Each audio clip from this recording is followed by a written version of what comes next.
कार्रवाइयों पर अमल का वक्त आया तो उसने देखा कि उसकी फौज बिल्कुल भी तैयार नहीं थी। ये सब कुछ इसलिए हुआ कि वो फौज को तैयारी जंग करवाने के बजाय उनमें नुक्ताचीनी निकालने में मसरूफ रहा। जनरल कर्नल से लेकर बड़े बड़े मेजरों तक इसके नुक्ताचीनी से बिल्कुल नहीं बच सके थे। इसका नतीजा ये हुआ कि 5 फरवरी 1787 से पहले वो टीपू पर हमला करने के लिए त्रिपाचूर से वडासी वास की तरफ ना जा सका। लेकिन इस वक्त तक सुल्तान टीपू मुस्तकिल तौर पर तख्त नशी हो चुका था और उसे अंग्रेजों की अस्सलाम वालेकुम नाज़रीन, क्या हाल चाल है। उम्मीद करता हूँ आप सब खैरियत से होंगे। मैं हूँ वासिफ अली और आप देख रहे हैं यूट्यूब चैनल। नाज़रीन कराम, उम्मीद करता हूँ कि आपने मेरी पिछली वीडियोस को भी वॉच किया होगा। जिस भी मेरे दोस्त ने मेरी पिछली वीडियो को वॉच नहीं किया तो उससे गुजारिश है कि वो मेरी पिछली वीडियो को वॉच करे ताकि आपको पता लग सके कि मैं क्या बात कर रहा हूँ। तो आपसे गुजारिश है कि आप मेरे चैनल को भी सब्सक्राइब करें ताकि मेरी न्यू आने वाली वीडियोस आपको मिल सके। चलिए इस वीडियो को भी हम स्टार्ट करते हैं।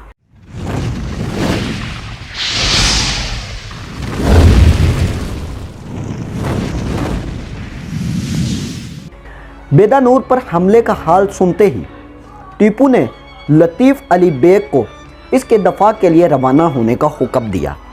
लेकिन जब अली शिमगा पहुंचा तो इसने देखा कि अंग्रेज़ सूबे के एक बड़े हिस्से पर कब्ज़ा कर चुके हैं और अय्याज से समझौते के मुताबिक अनंतपुर पर कब्ज़ा करने के लिए आगे बढ़ रहे हैं। लतीफ़ अली ने फ़ौरन एक काबिल एतमाद अफसर को चितल दरगाह की 300 हाकारों के साथ किलादार पर नगाहानी हमले के लिए भिजवाया, जो अय्याज के अहकाम के मुताबिक इस मुकाम से दस्तबरदार होने को राज़ी था। अफसर अपने मिशन में कामयाब हुआ और जब अंग्रेज़ी फ़ौजें अनंतपुर पर कब्ज़ा करने के लिए आई तो इसने अतात कबूल करने से इनकार कर दिया। वापस होने के लिए अंग्रेज़ी फ़ौजों को बार बार इशारे किए गए, लेकिन वो इस्तकाल के साथ जब आगे बढ़ती रही तो आर्जी सलाह के झंडे पर उन्होंने गोलियां बरसा दी। इस पर अंग्रेज़ी फ़ौज ने किले का मुहासरा कर लिया और 28 फरवरी 1783 को इस पर इनका कब्ज़ा हो गया। लतीफ़ अली जो हमला करने पहुंचा था वो कमक का इंतज़ार कर रहा था। इसे टीपू का हुक्म मिला कि मंगोर के कमक के लिए कूच करे, जिसका अंग्रेज़ों ने मुहासरा कर लिया था। लेकिन वहां पहुंचने से पहले ही इसे मालूम हुआ कि 9 मार्च को अंग्रेज़ों ने इस पर कब्ज़ा कर लिया है और दुश्मन ने 3 मीनार तबाह कर दी हैं, जिन पर 50 या 60 तोपें थीं और चंद और मुख्तलिफ साइज़ के मैन ऑफ वैक्स भी बर्बाद कर दिए हैं जो अस्टाक में मौजूद थे। इस मुहिम के दौरान खसूसन अनंतपुर और अनोर की तस्खीर के वक़्त अंग्रेज़ी फ़ौजों ने बेअंदाज मुजालिम के लिए हाल इंज़ाम मुज़ल्लम को कम करने के देखना चाहता हूँ और कहता है कि जब जान बख्शी की दरख्वास्त की गई तो उसे इनकार नहीं किया गया, लेकिन इसके साथ वो ये मानने पर भी मजबूर है कि ये हाकिम सरदार कर दिया गया कि जो आदमी हथियार बांधे हुए पाया जाए इसे कत्ल कर दिया जाए। और चंद अफसरों को इसलिए तहक़ीक़ की गई कि इन्होंने इनके अहकाम की सख्ती से तामील नहीं की। अनंतपुरी में खूनरेज़ी और कत्ल आम की कैफियत ये थी कि तमाम बशिंदे नहायत बेदर्दी और बेरहमी के साथ मौत के घाट उतार दिए गए और इनकी लाशें किले के नालौबों में फेंक दी गई। औरतों तक को बख्शा नहीं गया। 400 के करीब हसीन औरतें संगीनियों से ज़ख्म खोरदा खून में शराबूर एक दूसरे मर्द के बाजुओं पर दम तोड़ रही थी। आम सिपाही अपने अफसरों के अहकाम को बलाए ताक रखकर इनके जेवरात को भी छीन रहे थे। बहुत सारी औरतें एक बड़े से तालाब में कूदकर गर्क हो गई ताकि इन्हें इनके अजीज़ों से छीनकर कहीं ना ले जाया जा सके। अनंतपुर की फ़ौज पर और वहाँ के लोगों पर यह जुल्म और सितम सिर्फ इस वजह से किया गया कि साबिक कमांडर की अताअत कबूल करने और किले से दस्तबरदार हो जाने की वादा करके इन्होंने फिर बाद में मुज़ाहमत की थी। हाँ, ये सही है कि इन्होंने सुलह की झंडियों पर गोलियां चलाई थी, लेकिन ये भी काम इन्होंने तब किया था जब अंग्रेज़ी फ़ौज को बार बार इन्होंने पीछे हटने का कहा, लेकिन वो नहीं हट रही थी। अगर हम दिलक्स की यह बात मान भी लें कि इस किस्म के कोई इशारे नहीं किए गए और सिक्योरिटी का ये दावा भी तस्लीम कर लें कि किले में 2 झंडे भेजे गए और दोनों रोक लिए गए, तब भी ये हकीकत वाज़ेह है। मैथ्यूज़ की बेदा नूर के कब्ज़े में कामयाबी अगरचा बहुत तेज़ और शहाबी किस्म की थी, ताहम इसे तादेर कसम नहीं रहने दिया गया, क्योंकि टीपू की ज़रब बहुत जल्द इस पर पड़ी। अप्रैल में सुल्तान एक ज़बरदस्त फ़ौज के साथ, जिसमें फ्रांसीसी फ़ौज भी शामिल थी, बेदानूर की सरहदों पर पहुंच गया।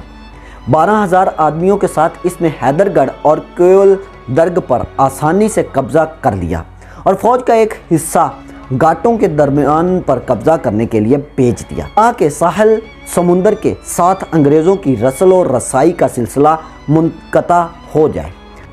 एक और फ़ौज आनतपुर की हिफाजत के लिए भेजी और ख़ुद बाकी फ़ौज के साथ बेदानूर के मुहासरे के लिए बढ़ा।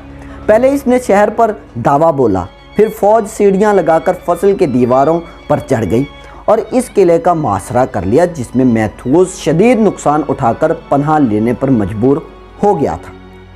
टीपू ने 13 तोपखाने लगाने का हुक्म दिया, जिनकी मतवत्तर गोलाबारी से किले की इमारतों को खासा नुकसान पहुंचा। रोज़ाना महाफिज दस्ते के मुतअद्दिद सिपाही मारे जाते थे और ज़ख्मी हो जाते थे। मदाफ़त करने वालों ने भी हमले किए, लेकिन इनको बहुत नुकसान पहुंचा कर पेशपा कर दिया गया।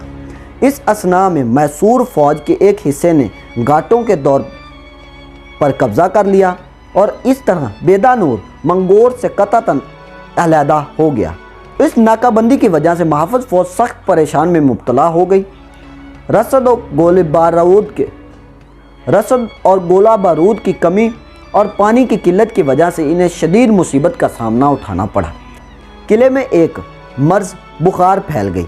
350 बीमार और ज़ख्मी सिपाही बाहर धूप में पड़े थे, क्योंकि किले में पनाह लेने की सब जगह टीपू की तोपों ने मसमार कर दी थी। इन हालात में मैथ्यूज़ ने तकरीबन 18 दिन तक मदाफ़ात करने के बाद हथियार डालने का फ़ैसला किया।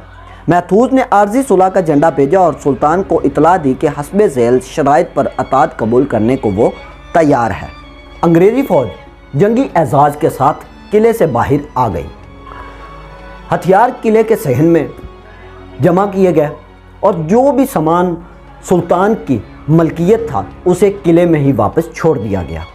क्यूनदर्ग और आनतपुर की फ़ौज के महाफिजों को साथ लेकर इन्हें अपने सामान के साथ बिला किसी मुज़ाहमत के सिदास्यूगढ़ और वहाँ से मुंबई तक मार्च करने की इजाज़त होनी चाहिए।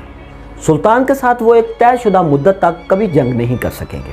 टीपू को चाहिए कि वो मार्च के दौरान इनकी हिफाजत के लिए गार्ड मुहैया करें, जो मैथ्यूज़ के ज़ेरे हुक्म रहेंगे। इसके अलावा बेदानूर की महाफिज फ़ौज में से 100 सिपाहियों का एक गर्द ज़रूरी सामान के साथ इनके हमरा होना चाहिए, जो सदाशिवगढ़ तक मार्च के दौरान इनके साथ बतौर गार्ड के रहे। इसके अलावा टीपू को रसदा का और बीमारों को ले जाने के लिए सवारी का इंतज़ाम करना होगा। आखिरी शर्त यह है कि मुआहदे की शर्तों के बजाय आवरी को यकीनी बनाने के लिए महाफिज फ़ौज के किले से बाहर आने से पहले दोरेज़ का माल हमारे हवाले करने होंगे। सुल्तान इन शराइत को कबूल करने के लिए तैयार था। उनमें यह तब्दीली कर दी जाएगी कि मुंबई रवाना होने से पहले अंग्रेज़ी फ़ौज किले से बाहर आकर अपने असला किले के पश्ते पर नहीं, जैसे कि मैथ्यूज़ ने तजवीज़ किया था, कि बल्कि मैसूर की फ़ौज के सामने जमा करें। अंग्रेज़ों ने इस शर्त को शर्मनाक करार देकर मुस्तरद कर दिया। अगले दिन सुबह को इनकी फ़ौज 2 हिस्सों में निकली और सुल्तान के शाना तोपखाने पर दावा बोल दिया, जिसके नतीजे में चंद फ्रांसीसी और बेकायदा फ़ौजी हलाक हुए। लेकिन जब सुल्तान की फ़ौज ने इन्हें चारों तरफ से घेर लिया तो अंधाधुंध तेज़ी से भागे और किले में घुस गए। इनके बाद एक जंगी कौंसिल की गई, जिसमें यह फ़ैसला किया कि शराइत सुलह में जो तरमीम टीपू ने की है उसे मंजूर कर लिया जाए। लेकिन किला छोड़ने से पहले मैथ्यूज़ ने तमाम अफसरों को हुक्म दिया कि वो जितना रुपया चाहें वे मास्टर जनरल को वसूल कर लें, لہذا افسروں اور سپاہیوں نے موقع سے فائدہ اٹھا کر جتنا روپیہ لیا جا سکتا تھا لیا۔ کچھ افسروں نے 2000 اور کچھ نے 1000 سونے کے سکے وصول کیے۔ یہ معاہدے کی ایک اہم شرط کی صریح خلاف ورزی تھی، کیونکہ اس امر کی شن نے تصدیق کی ہے کہ یہ سارا روپیہ سرکاری خزانے سے لیا گیا تھا، جو کہ معاہدے کے روح سے غلبہ پانے والے کو ملنا چاہیے تھا۔ لیکن جنرل کو یہ ڈر تھا کہ ایک آدمی سے اتنی زیادہ رقم نکلنا کوئی خطرے سے خالی بات نہیں ہے، اس لیے اس نے یہ حکم دیا کہ یہ ساری رقم پوری فوج میں تقسیم کر دی جائے۔ ناظرین کرام، آج کے لیے صرف اتنا ہی، اس سے آگے ہم بات کریں گے اپنی نیو ویڈیو میں۔ تب تک کے لیے آپ مجھے اجازت دیں۔ آپ سے گزارش ہے کہ آپ میرے چینل کو سبسکرائب ضرور کریں تاکہ میری نیو آنے والی ویڈیو آپ تک پہنچ سکے۔ ملتے ہیں نیو ویڈیو میں، تب تک کے لیے اپنا اور اپنے اس چینل کا خیال رکھیں۔ اللہ حافظ۔